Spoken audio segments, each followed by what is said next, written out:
तो बच्चों, let's read the question. Question कहता है, in the following question the statement of assertion is followed by corresponding statement of reason. Of the following statements choose the correct one. Options हैं both A and R are correct, R is the correct explanation of A.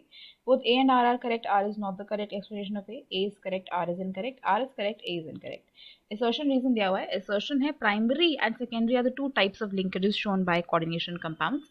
The ions or groups bound by a secondary linkage to the metal have characteristics spatial arrangement corresponding to the different coordination numbers. तो अगर इस question में हम की concept की बात करें तो हम एक ओवरऑल कॉन्सेप्ट यहाँ पे अगर देखें तो हम कोऑर्डिनेशन कंपाउंड्स का देखते हैं, ठीक है ना। कोऑर्डिनेशन कंपाउंड्स कैसे होते हैं, देखो they are of the form like Ml6 या Ml4, इस तरीके के कुछ होते हैं। मतलब आपके पास एक मेटल होता है, साथ में लगे होते हैं लिगेंड्स।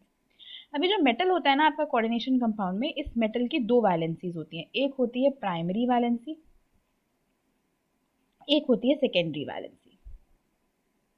प्राइमरी वैलेंसी होती है आयनाइजेबल वैलेंसी, सेकेंडरी होती है नॉन आयनाइजेबल वैलेंसी।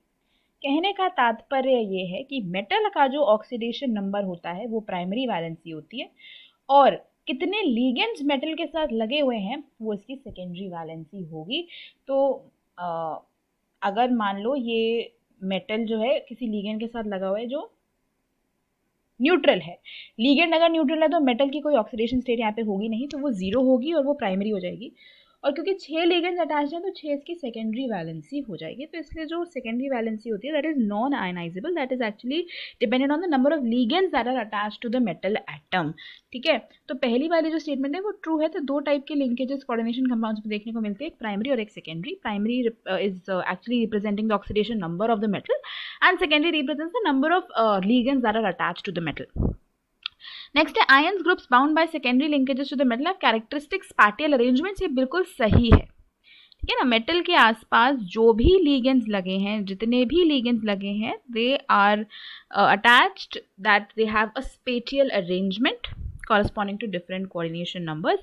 अगर coordination number 6 होता है तो इस तरीके का अरेंजमेंट होता है, coordination number 4 होता है तो दो तरीके का हो सकता है, एक तो टेट्राहेड्रल हो सकता है और एक स्क्वायर प्लेनर हो सकता है, ठीक है। तो कोऑर्डिनेशन नंबर पे डिपेंड करता है कि क्या आपका स्पेटियल अरेंजमेंट होने वाला है, which further depends upon the secondary valency.